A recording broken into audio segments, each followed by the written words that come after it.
So today I wanted to talk about Mussolini and the rise of fascism in Europe in the 20s and 30s. Well, the word fascism is kind of popular these days. Lots of people like to use it as a label for somebody they don't like. Many of his critics call Donald Trump a fascist. But I read his Time magazine interview, and he referred to the fascists in the government. So apparently he thinks there are fascists on the other side too, in which case fascism may be in the eye of the beholder, but it shouldn't be quite that random. Fascism does have a meaning that you can trace back to in history, about 100 years. And so that's what I'm going to try to do today. And to do that, the story starts in Italy. An extremely quick recap. I bet I need to turn this on. I bet I do. There we are. So, quick recap. At the end of the Napoleonic Wars, way back in 1815, there was no Italy per se. Italy was divided into a number of different kingdoms or duchies, whatever, and the papacy was sort of like another king or another duke. The papacy controlled that red strip that's running across the center of Italy. The Pope had real, political and military power. Now, over the course of the 19th century, through a series of wars and revolutions that I will not bore you with, Italy was unified under the King of Piedmont, I think, which is where Turin's the capital. That is Victor Emmanuel II. He became the king of the unified Italy. So that's what Italy looked like as of 1870. And Italy was a constitutional monarchy, much like Great Britain. The king appointed a prime minister who had to have a majority in the parliament. One big difference, Britain had at that time just two parties. You had the Liberal Party and the Conservative Party with nice clear-cut labels. So, that's kind of helpful. Italy had a whole lot of parties, and they weren't all that well defined. Some were more liberal than others, but they didn't really have clear programs. The only party at the end of the 19th century that was really organized in Italy was the Socialist Party. So here's the last election before World War I, and they've got 9 parties. Actually, there are several more fringe parties that didn't fit on the slide. And there's such turnover. They keep, parties come into existence, they may fight for a campaign, and then they disappear. The ones in blue on the chart are all new in the last 5 years. And some of them are going to disappear at the next chart that we look at. So how'd you put together a government in Italy? You needed a majority in the legislature, and forming a majority involved an awful lot of bribery and backroom deals among the various politicians in the legislature. They had 32 different prime ministries between 1870 and 1914. That is a new one every 18 months. And yet Italy was governed. The civil service, they kept on functioning. The post office functioned. The revolving door within the legislature didn't mean that the whole country was chaotic, but national politics were pretty crazy. Now, what happened for Italy in World War I? If you'll remember from a couple weeks ago, when things started to get ugly, Italy was in a defensive alliance with Germany and Austria-Hungary.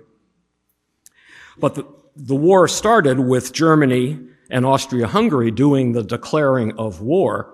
So it wasn't a defensive war for their purposes.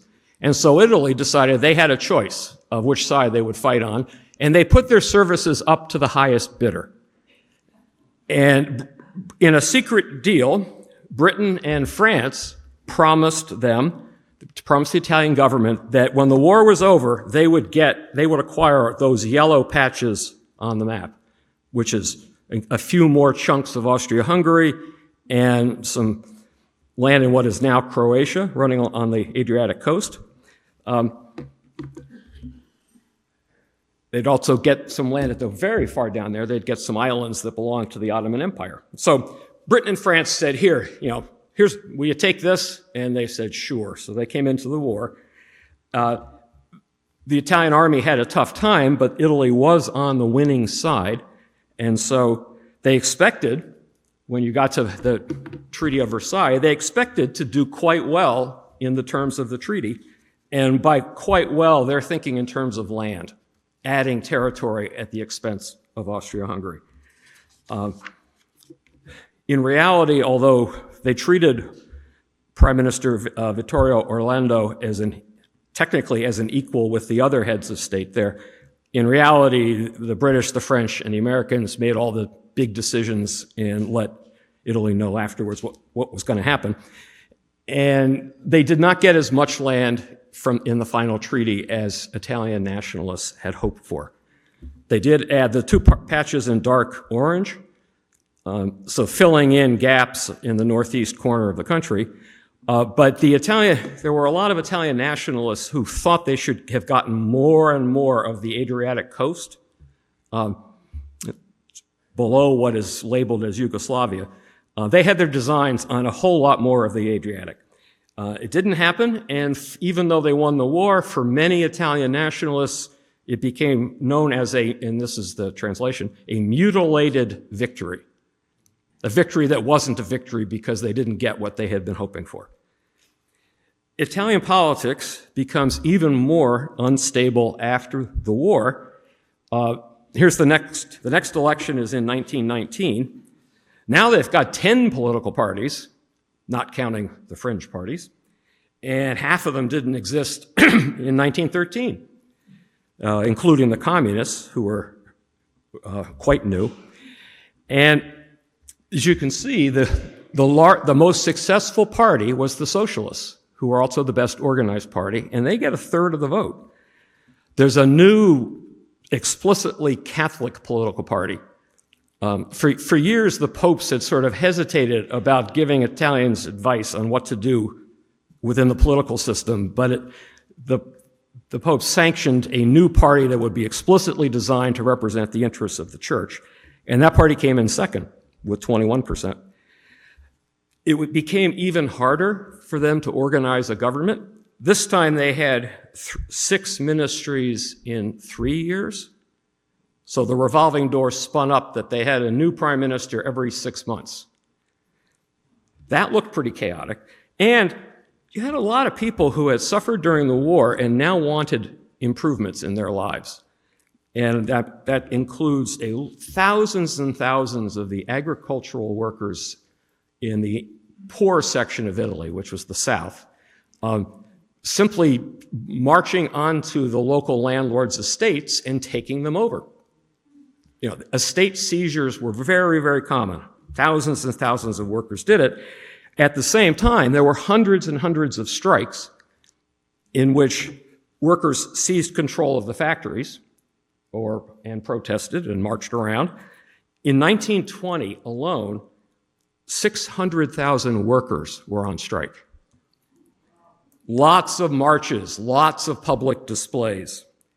And at the sight of agricultural workers seizing land in the south and industrial workers seizing factories in the north, you had a lot of people in the upper crust and in the middle class in Italy who were terrified that they were on the road to a social revolution. And if you remember, the Bolsheviks had taken over just 3 years earlier. So there's this shining new example of a revolution right there on the continent in a big country. And now you have this growing communist party, and you clearly have a strong socialist party. So the revolution seemed possible, and there were a lot of people in the upper and middle class who were terrified. There was an opening in the Italian political system for a mass-based party that would oppose what the socialists and communists wanted. A mass-based party from the right rather than the left. And the group that took advantage of that and moved into that political space were the fascists led by Benito Mussolini. There are some pictures of him when he was young. That's the house he was born in. in the Romagna region, northern Italy. He was a very violent youth. He was once expelled from school for stabbing another student. He started off politically as a socialist. He wasn't good at many skills, but he was an amazing public speaker and quickly became one of the leading socialist speakers in the years right before the war. He was made editor of the major socialist paper in the country, Avanti, which was based in Milan. He then served in the war and was almost killed when a howitzer exploded right next to where he was. His war experience changed him, and his politics did a 180. And he went in as a socialist and came out as a ultra-nationalist. In March 1919, Mussolini and 100 of his friends met in Milan for the first fascist Congress. And the group declared war on socialism. Mussolini called the group, and my Italian is terrible, the Fasci di Combattimento. Combat leagues would be kind of a rough translation. The word fasces comes from a symbol of power in ancient Rome. It's that bundle of sticks held together with an axe head sticking out the side. And back in ancient Rome, somebody would be carrying that as they walked around with the consuls, the leaders of Rome, as they moved through the city. And this was a symbol of how important and powerful they were. Now, other than opposing socialism, they didn't really have a political program. As Mussolini put it, fascism is a doctrine of action. Action. But they attacked the current political system, which in the liberal democracy that we're all kind of used to, and was certainly the case in Italy, people tended to think of society as a whole lot of interest groups, right? I mean, political scientists call it pluralism in America. But basically, you have a society where there's lots of working groups, religious groups, cultural groups, social groups competing with each other within some sort of arena that the society makes up. And politics involves certain groups gaining more power at the expense of other groups. From the fascist Mussolini point of view, there's just one nation. The Italian people are not truly divided into social classes or, North versus South or any of the divisions that we tend to think of. They wanted all Italians of all social classes to come together in a movement that would pursue what was best for the whole country. Okay, not what's best for the Republican Party or the Democratic Party, what's best for Italy as they perceived it. And what they thought was best is Italy needed to get stronger, it needed to get politically independent, and it needed to recover some of the greatness of the old Roman Empire. I mean, if you're living in Rome, there's some amazing monuments in that city of how powerful that city was at one time. Now, this message was very appealing to a lot of folks. Certainly, people in the upper and middle class were somewhat sympathetic to some of what Mussolini had in mind. But think of, this is really important here, and it'll be important in 2 weeks when we talk about Nazism. All those guys who managed to survive the war. For years, all they had known was bombardment, being drilled by your officers, working together as a unit. And when they came out of the war, I'm sure some of you have had this experience, and it sounds like the people in Vietnam certainly had this experience. It's hard to come back and just become a civilian again when you've been through something that traumatic. And in the case of Italy and also Germany, you have an awful lot of ex-soldiers who don't know what to do with themselves and feel most comfortable in a group of other ex-soldiers marching around in some sort of paramilitary uniform with a purpose. And the black shirts, as they became called, were the folks that were the shock troops for Mussolini. They liked to march around a parade, but they also liked to bust into socialist offices and beat people's heads, destroy printing presses. They like to bust into labor union headquarters and do the same thing. The fascists, 20, 30, 40, 50,000 of them in 1921, became kind of a private army defending property rights and law and order as they perceived it, and trying to put the working class and the peasants back in their place. Now, the next election is in 1921. The socialists and the Catholics are still the largest.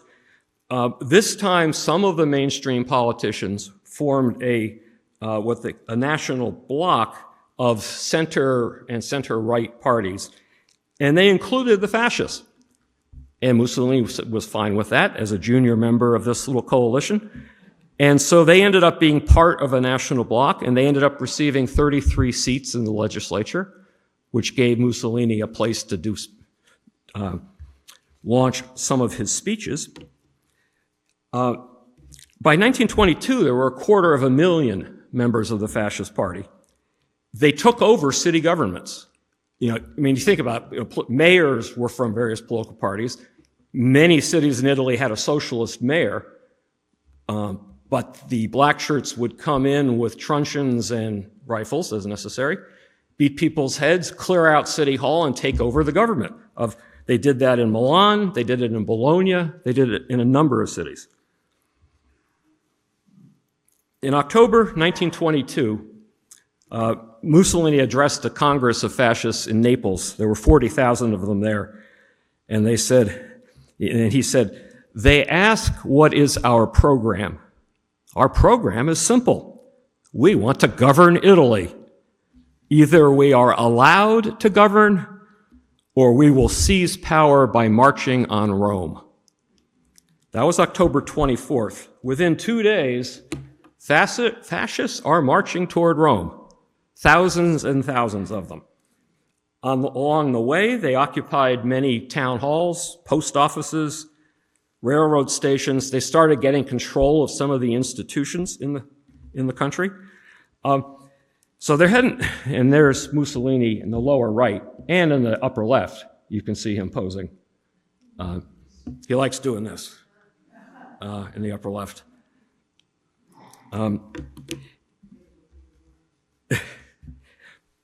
Victor Emmanuel, the king, was warned that 100,000 fascists were marching on Rome intent to take over. That was quite an exaggeration. There were probably 30,000.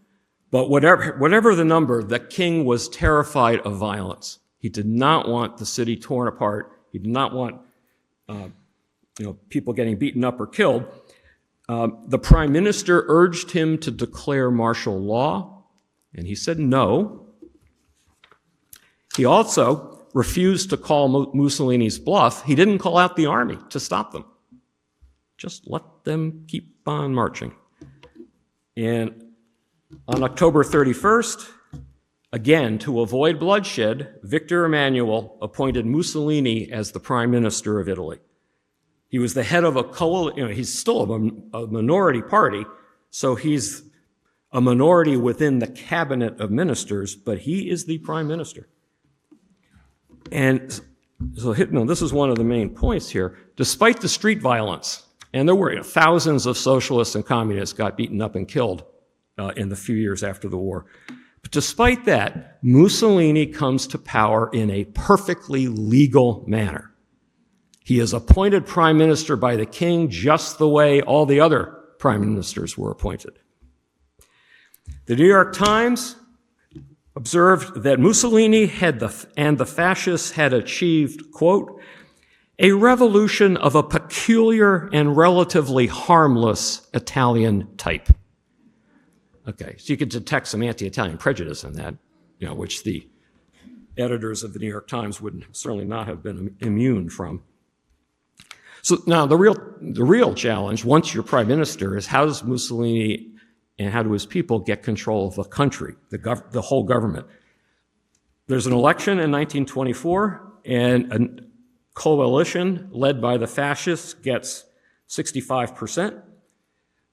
So now they can certainly control whatever happens in the legislature.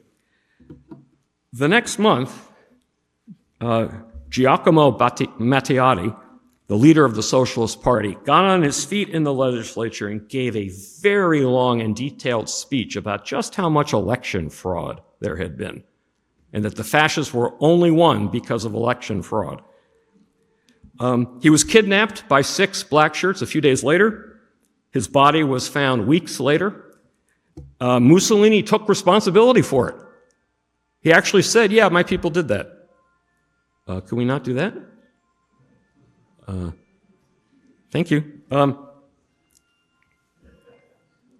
Thank you. Now, this was an opportunity. I mean, Mussolini has just taken credit, almost, whatever the word is, basically acknowledged, yeah, I'm responsible for the murder of the leader of the political opposition.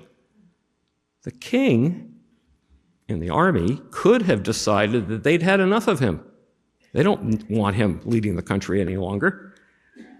They could have, but they didn't, because the king and the political elite in the country were more afraid of socialism and communism than they were afraid of Mussolini.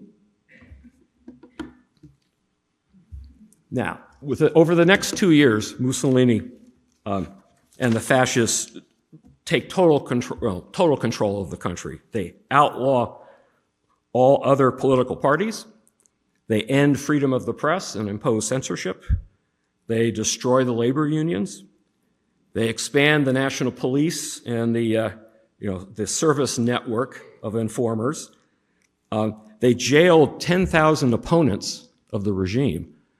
But one big difference between Mussolini and Hitler is they only executed 9 of those political opponents. I mean, executing anybody is terrible, but 9 out of 10,000, Hitler would have executed all of them. Mussolini's regime was not bloody on the scale that Hitler's regime was going to be. They believed, this isn't just something you're supposed to read about in the newspaper, they believed that everybody should be an active participant in the movement. They've got youth groups, they've got groups for women, they've got sporting events for people to get involved with. Children started marching in uniform at the age of 6.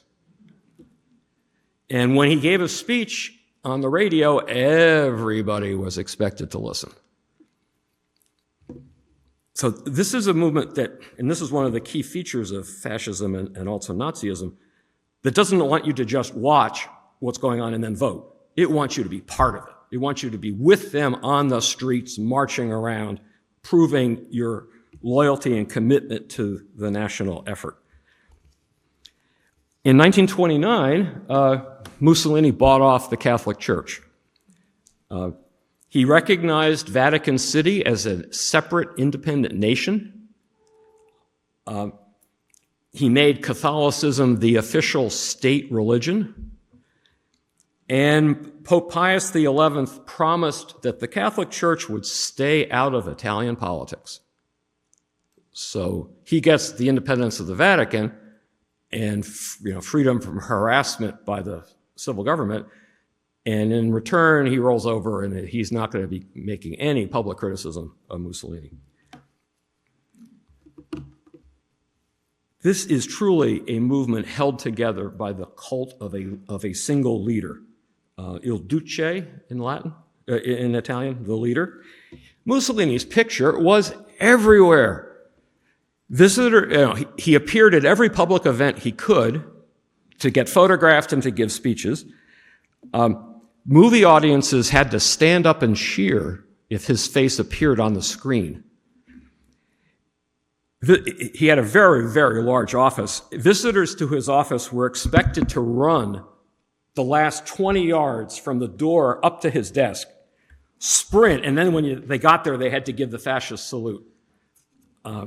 He was quite specific. He was constantly on the move. The guy allowed himself 3 minutes for dinner. Okay, he is a whirling dervish of activity. And he didn't lack for confidence. He told reporters, only one person in Italy is infallible, parenthesis, it's not the Pope. Often I would like to be wrong, but so far it has never happened. All right, and I have a film clip, which I'm really hoping will work, just to give you some sense. Let's see here. I need sound, Cassie.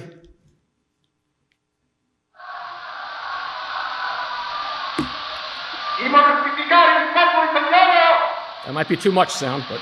raccomandandogli di mantenere anche nei prossimi giorni l'imperturbabile calma di cui ha dato dispi prova.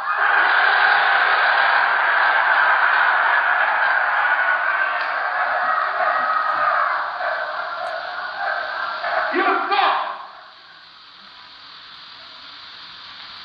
che ognuno di voi e tutti voi siete pronti a qualsiasi evento.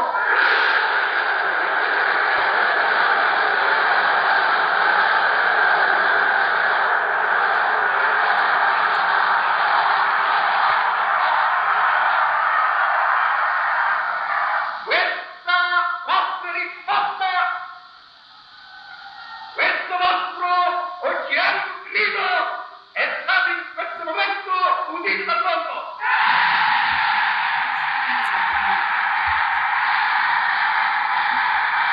That's it.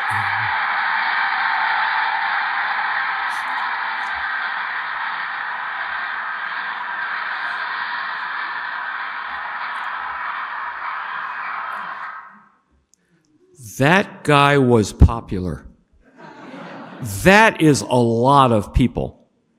I don't know what the estimate is for that crowd, but that is a lot of people. And they weren't forced to show up for that rally at gunpoint. They wanted to be there. And I don't know Italian, so I don't know what he was saying, but they most definitely liked his message. Do you know Italian? Oh, never mind. I thought I was going to get a translation. Many outside observers were truly impressed with what Mussolini had done in Italy. Thomas Edison called him the genius of the modern age. Mahatma Gandhi called him Superman. In October 1935, Mussolini... I gotta talk faster, sorry. In October 1935, Mussolini decides to boost his power and influence in the world by picking on the only independent country left in Africa, poor little Ethiopia. So he invades Ethiopia. The Emperor Haile Selassie appeared at the League of Nations. The League called for an oil embargo on Italy that nobody honored. The Italians used mustard gas, despite having signed a treaty that they weren't going to do it. There are as many as 200,000 civilian casualties. Mussolini called it the greatest colonial war in all of history. He had a certain penchant for overstatement. Haile Selassie went back to the League of Nations and said, "It is us today, but it will be you tomorrow." Now, up until the end of the 30s, one thing fascism in Italy was not was anti-Semitic. Mussolini privately called Hitler's racial theories stupid, barbarous, and unworthy of a great European nation. And in fact, in 1933, a group of American Jewish publishers put him on their list of the 12 greatest Christian champions of the Jewish people. But in 1938, Mussolini decided he needed to strengthen his alliance with Hitler. Suddenly, Italian scientists discover that the Italian people are actually Aryans. They've been Aryans all along. So they're really pretty much just like Germans. And they passed new laws that prohibited intermarriage between religions, kicked Jews out of government service, confiscated the property of Jewish families. 1 out of 12 university professors lost his job. One guy who left voluntarily, that's Enrico Fermi, the atomic scientist. He wasn't Jewish, but all of his Jewish graduate students got kicked out, and he couldn't do his work any longer, and so he brought the team to America. Mussolini liked to talk tough. War is to a man what motherhood is to a woman. Okay? But when Hitler invaded France in 1940, Mussolini hesitated until it was really clear that France was going to lose. And then Italy did jump into the war, and beside gaining a chunk of southern France, also moved into Albania and Greece. So that by 1942, all of that stretch in green belonged to Mussolini. Now, in July 1943, the US and the British invaded Sicily as a stepping stone to invading Italy. The Italian army essentially collapsed at the invasion of Sicily. And just days later, when it was clear the Americans and the British were coming, the fascist Grand Council has a meeting, and they vote that full constitutional powers should be returned to the king and parliament. One of the members of the fascist Grand Council told Mussolini, "You believe you have the devotion of the Italian people, but you lost it the day you tied Italy to Germany." When Mussolini went to get to the king to deliver his resignation, Victor Emmanuel said, "Today you are the most hated man in Italy." Mussolini was put in prison, and before anything else really could happen to him, the German army showed up and liberated him and put him back in control of a puppet government in the northern part of Italy that the Allies had not yet reached. The Americans and the British kept moving up the peninsula, getting closer and closer. In April 1945, Mussolini tried to escape. A communist resistance group in North Italy captured him and his longtime girlfriend. A firing squad of communists executed them all. Then they dumped the bodies in Milan, where a crowd decided to hang them upside down. So that's what's happening in that photo. Mussolini is on the far left. Now, when we think of dictators in Europe in the 20s and 30s, obviously we think of Stalin, Mussolini, and Hitler, but there were a few others that I want to mention briefly, because it's important, I think, to get the feel for what World War II was really, what was at stake. The little country of Hungary that had been part of Austria-Hungary lost all large sections of its territory and was reduced to that small black oval in the center there. You had a lot of Hungarians very angry about what had happened. And then in 1919, communist Marxist group tried to take control of Hungary. They proclaimed a Soviet republic in Hungary. The upper class turned to Admiral Miklos Horthy, and Admiral Horthy and the army wiped out the Marxist revolutionaries, and he dominated the country for the rest of the 20s and 30s. One of the leftists who had to flee the country was someone who you know as Dracula. Bela Lugosi was politically active at the time and had to skip the country to avoid getting arrested.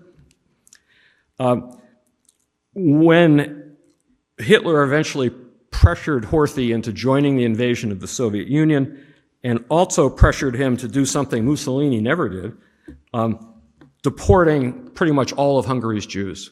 565,000 Hungarian Jews were sent to the camps. After the war, he ended up in an American prison, that's his mugshot there, and testified at Nuremberg. In 1926, there were also military coups in Poland and Portugal. General Joseph Pilsudski ruled Poland. When generals took over Portugal, Antonio Salazar was an economics professor, became the finance minister. A few years later, he became the prime minister. Salazar ruled from 1932 to 1968. The most famous military dictator, other than the big three, would be General Francisco Franco in Spain. In 1936, the military, led by Franco, tried to depose the duly elected government of Spain that happened to be a coalition of liberals, socialists, and communists.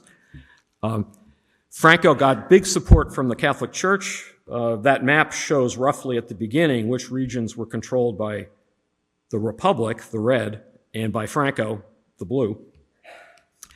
Germany and Italy sent planes and pilots to help Franco. It was an opportunity for them to test some of their latest fighter planes.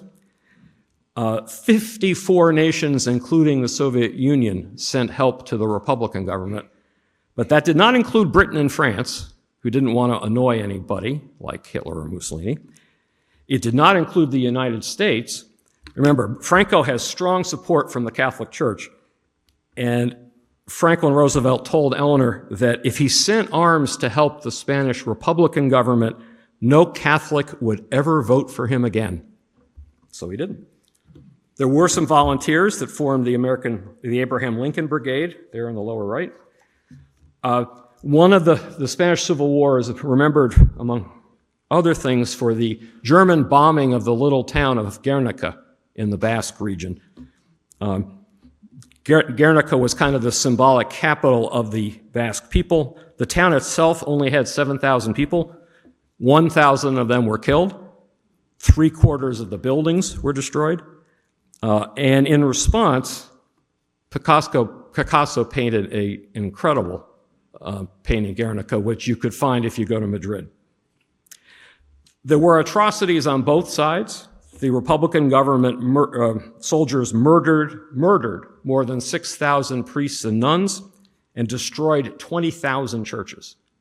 For them, it was an attack on religion. For Franco, it was an attack, in a sense, by law and order and religion. It went on for 3 years. More than 500,000 Spaniards got killed during the Civil War. When Franco took over in 1939, in the crackdown after he won, he killed another 200,000 Spaniards.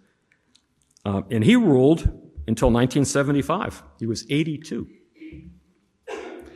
Now, during the same time frame, the military also take control of Japan. And I want to talk about that because it's part of the picture here. Japan, after World War I, Japan had a constitutional monarchy. It had an emperor, that's Hirohito there. He took over in 1926. He ruled for 62 years, one of the longest reigns in history in any country. They had a political system with a legislature, a prime minister. They had a couple of political parties. But they had some things that made their view of the emperor different from, say, the view of the monarch in England.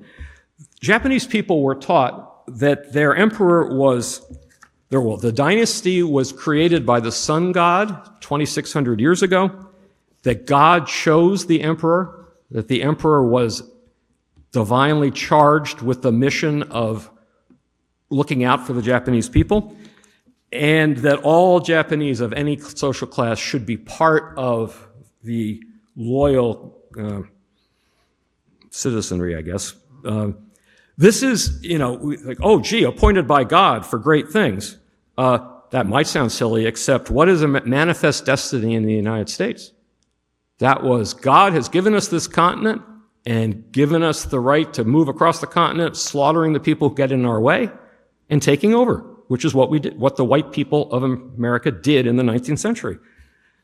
People still think that America is destined by God for certain things. It's not it's not like it only happens in history that people think that. People still do.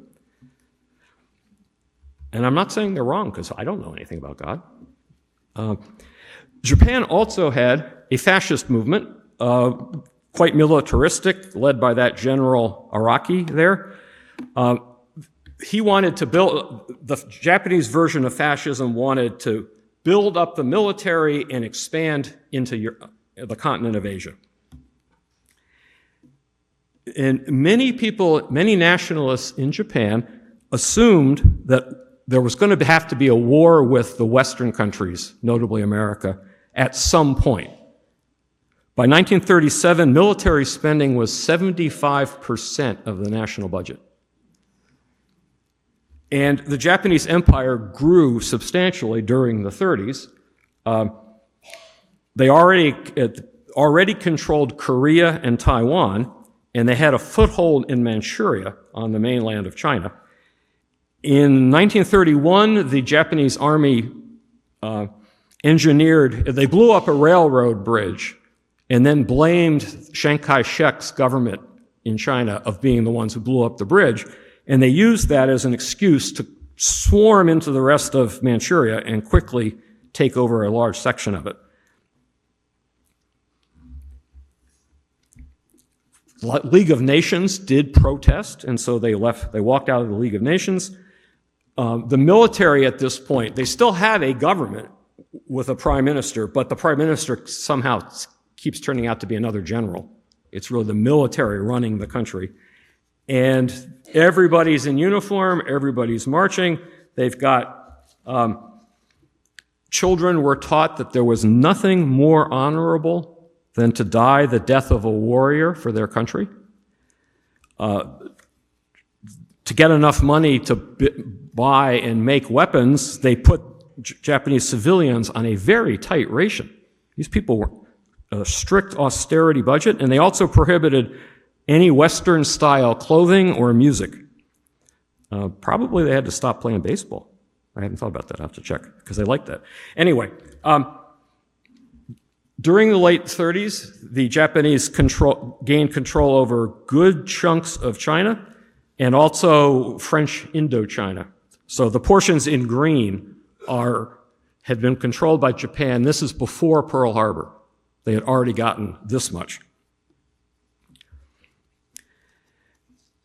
The Japanese leaders imagined that they could create a strong, centralized empire with the islands and large section of mainland Asia. One of the problems they had was Japan itself has very few natural resources, and so they needed to conquer other places in order to get access to things that the modern military needs. So they cast their eyes on Burma and Malaya, which are in blue there on the map. There's lots of rubber in those countries. The Dutch East Indies, which is what we now think of as Indonesia, there was a lot of oil there, and there was oil and plus gold and silver in the Philippines, which the United States controlled. So they started making plans. How are we going to get these other regions? Now, in 1941, as this planning is going on, this is exactly when Nazi Germany and Fascist Italy are taking over pretty much all of Western Europe. Franklin Roosevelt perceived Germany as a far bigger threat than Japan. He didn't want to get pulled into a two-front war of any sort later on. So he wanted to try to stop the Japanese without actually using the military in any way. The one piece of leverage he had was that at that time, Japan imported almost all its oil from us, from the United States, which was the world's largest producer of oil at the time. So to try to get them out of China, Roosevelt imposed an embargo on oil shipments. And this gave, the Japanese military now had a choice. Do we walk out of China and suffer a huge loss of honor? Or do we launch a preemptive war against the United States and Great Britain? In the fall of 1941, they developed a plan. They honestly didn't really think that America would care enough about what happened way over in the Pacific to actually fight for it. They thought they could knock us out and we wouldn't really get involved. The U.S. military had signals that Japan was planning something, but not as far away from their home waters as Hawaii was. The Japanese pulled off an incredible military feat with complete radio silence, getting all the ships and planes to right off of Pearl Harbor without anybody noticing. Excuse me. We know what happened at Pearl Harbor. 2,400 American sailors were killed.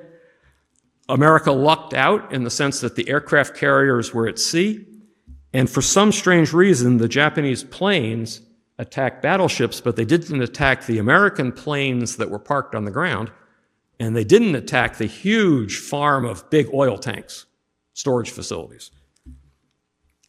At the same time as they attacked Pearl Harbor, they attacked Southwest Asia, islands. And by the middle of 1942, if you can follow that red circle, Japan controlled everything inside that red circle. Roughly 1 million square miles and 150 million people. Now, we don't have time. I don't really need to go through the details of World War II in this situation, but it was a disaster, obviously, a disaster for Japan. United States planes bombed pretty much every city they could spot. In March 1945, a firebomb raid on Tokyo killed 100,000 people. 25% of the buildings were destroyed because they were made of wood. They went up in a flash. 1 million people were left homeless. My point of mentioning this is, this is sad, but you don't need an atomic bomb to kill 100,000 people. If you're willing to drop the kind of napalm they were dropping on Tokyo, and the temperatures that the flames hit were astronomical, people were melted. It was in the war effort to try to bring the Japanese to their knees. And then, of course, the atomic bombs. There's some pictures of Hiroshima. It's hard to estimate how many people got killed there because of the radiation took its effect over years, but the estimate are 100,000 to 170,000. And then Nagasaki, another 60 to 100,000. I've actually been to Nagasaki, and they have a peace park right. You can stand and look up at exactly above your head is where the bomb exploded. It's quite a lot of statues and sculptures from all over the world there. It's a very nice place, and they also have a museum with all kinds of relics and things from the explosion. And they have a little timeline for this is true. At least this was like 10 years ago. They have a little timeline of the 1930s, and you've got various things happening, the Japanese movement to China, and then you have just one picture of the Arizona in flames, and the caption is December 7th, 1941, World War II begins. Like, well, yeah, but like, who started it? Who dropped the bombs that made it happen? The display did not mention that. The Japanese offered to surrender if they could keep their emperor, and Roosevelt and Churchill agreed. About 3 million Japanese were killed during the war, nearly 1 million civilians. All right, so where am I going with all this? Well, I'm trying to rein us back into the subject. What is fascism? What does it look like? On the eve of World War I, pretty much every country you can see on that map had some form of democratic government. Most were constitutional monarchies, and each of those governments had basic individual freedoms written in law. They had popular participation in elections for men. Women's voting wasn't prevalent at all on the eve of the war. And they all generally believed that government should stay out of the economy except to kind of keep order and operate a basic safety net. So you have some resemblance. Democratic government successful across the continent in 1914. By 1938, all the countries in red there are ruled by some form of dictator. The ones that I've been talking about today and some others. That map happens to be drawn for the middle of 1938, and by the beginning of 1939, Czechoslovakia is in the red as well because the Nazis have taken control there. So democratic government was most definitely on the defensive during the 20s and 30s. And you could ask yourself, well, what went wrong?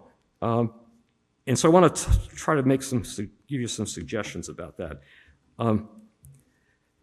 Remember my crazy thought from a week ago that government only really exists in our minds and what we want to believe in and what we think should be there? World War I, devastating vast sections of the continent and all those millions of people killed, undermined public confidence, people's confidence in the ordinary democratic governments that they had. That the war discredited the optimistic view of Europe as the pinnacle of human civilization. It undermined people's assumptions that, basically human beings are rational people. They can get along, they can talk things out. There's a natural harmony, and in general, human society is just going to keep on progressing. That's what most people thought in 1914. That's not what many people were thinking in 1920. This highly advanced civilization of Europe had completely blown up. And as I mentioned earlier, it created a generation of young men who didn't know what to do with themselves, didn't know how to adjust to civilian life, were very accustomed to using violence and taking orders. Now, while it undermined faith in democratic government, it also, World War I showed the power of national governments that are unified without regard to party. Because in each of the those democracies, when the war started, an emergency cabinet was formed in pretty much every country with representatives of all the political parties involved working together for the war effort. It was an image of in many of the countries, it was a sense that we really are just one country, we're unified, we don't have to be divided by politics or labor unrest or criticism. And so you have a sense that perhaps there's a different kind of government that actually might get things done better than ordinary democratic government. You also, as I mentioned earlier, you have socialist and communist parties all across Europe, very organized, marching, demanding attention, demanding political power, labor unions demanding higher wages. The upper crust and the middle class in a lot of those European countries were very, very afraid of what was going to happen to their property rights, to the law and order itself. And this is one of the key points. Many people in the middle and upper class are willing to trade their political freedom in exchange for a stronger government that will protect what matters to them materially, their position in society, their wealth, and are willing to trade their political freedom for a government that'll keep the working class and the poor in their place. Now, what kind of strong government are you going to have? In many of the countries, as I've talked about, what you had are sort of more traditional dictators, a military strongman who comes to power, and they want everybody to obey, particularly the working class. But this type of dictator prefers to operate, to keep order through the military, the police, and the church. None of those guys were fascists in the true sense with a popular movement out in the streets. They preferred it if people never went out in the streets. If they just stayed at home and obeyed and kept order, for those dictators, that was fine. And even though they liked military uniforms, some of those dictators had no interest in fighting. Both Franco and Salazar had no intention of joining Hitler in World War II, even though politically they had some things in common, but they were smart enough to stay out. Okay, but fascism is, in Italy and in Germany, is different from those guys because it wants you out in the street, carrying banners, protesting, showing your support for the nation. As I said, it rejects the idea that we're just groups of people competing with each other based on our self-interest, the self-interest of each little group. The people is a nation that has a united, common identity, and they felt that they had a common identity and a common enemy. Socialism, communism. In Germany, of course, it's also the Jews. And they want everybody out there in the streets.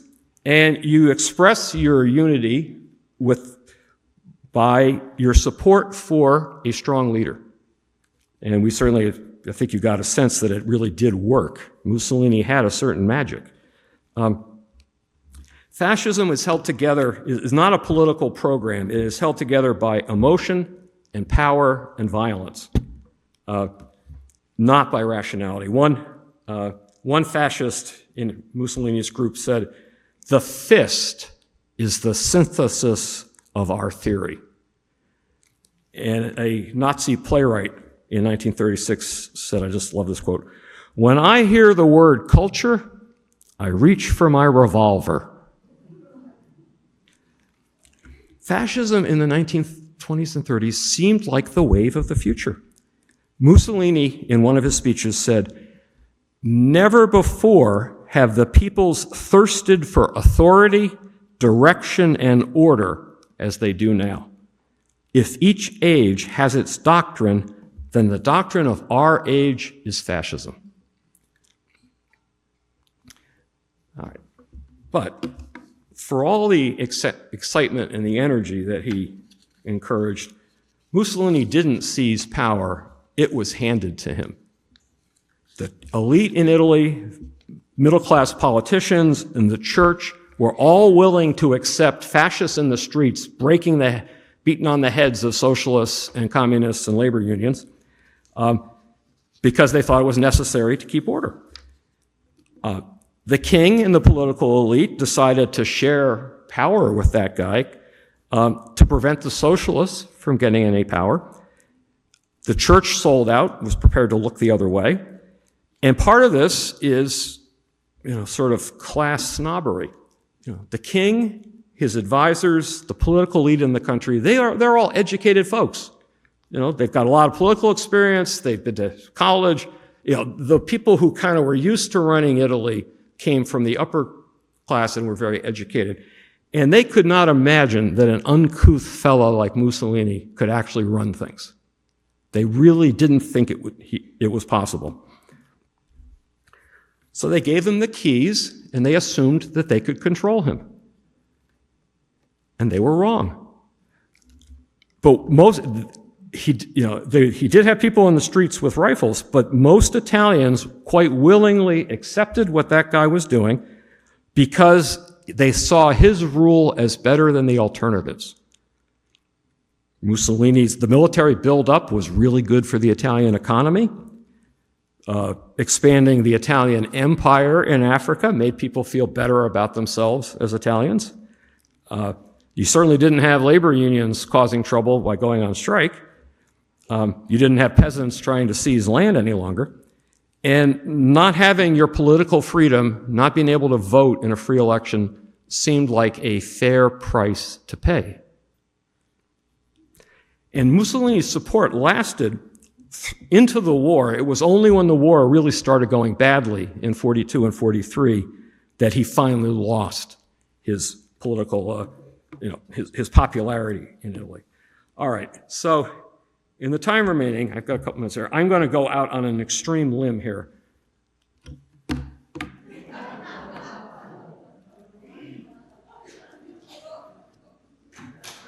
All right, so I mean this, I'm really doing my absolute best to be objective, as far as I can. Really, I really am. Is that guy a fascist? On many levels, his message does sound a lot like Mussolini and Hitler, if you think about it.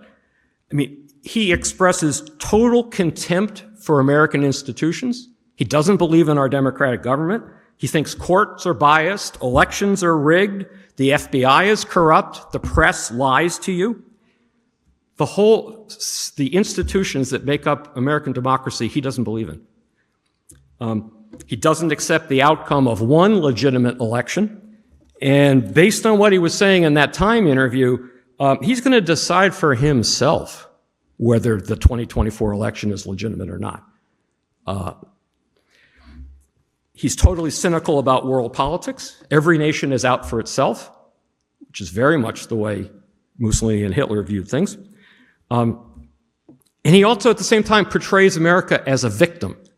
And in much the way that the Italians felt victimized after the war, and the Germans, as we'll see in a couple of weeks, certainly felt victimized, He thinks of America as a victim by people outside of us. The United States has been disrespected, mocked, and ripped off for many, many years by people that were smarter, shrewder, and tougher. That was from a speech a few years ago. If you read that Time interview, he spends an awful lot of time talking about what he would do as president, all the things he could do with the office of the presidency. I didn't really see anything in there about the idea that, we have a constitution and Congress passes laws and the president's job is to execute those laws faithfully. It's not to take charge. All right, but where does his appeal come from? And some of this feels to me somewhat similar to what I have tried to communicate about Italy. There are a lot of people in this country who have big resentments about what's happening around them, things they're really upset about. And in America, it's not a lost war like it will be for Weimar Germany, but it's a lost sense of national identity, of American greatness, of the moral values that hold this country together. And let's be honest, part of what the resentment involves is the threat to the power of ethnic white people in this country, right? I mean, that's part of why immigration is such a volatile subject. It's not that, if they were all coming from France or Scotland, things might look different. Okay, what else is going on that seems somewhat familiar? Well, somewhat like Italy after World War I, let's face it, our political system is chaotic. It's a complete deadlock. They can't get anything done. And it's not that hard to think, as you're looking at the spectacle in Washington, if we had a stronger president who made the right decisions, he'd get a lot more done and the country would be better off. Because those people in Congress are inept. I mean, that's not crazy thinking, right? That's not crazy thinking. They can't do anything. And you can see the appeal of somebody with a strong vision who says he's going to use the power of the president to do what needs to be done for the good of the whole nation. That has an appeal. He's much like the Germans in particular, he's obsessed with an enemy within the country. Immigrants are a force within this country threatening to tear it apart.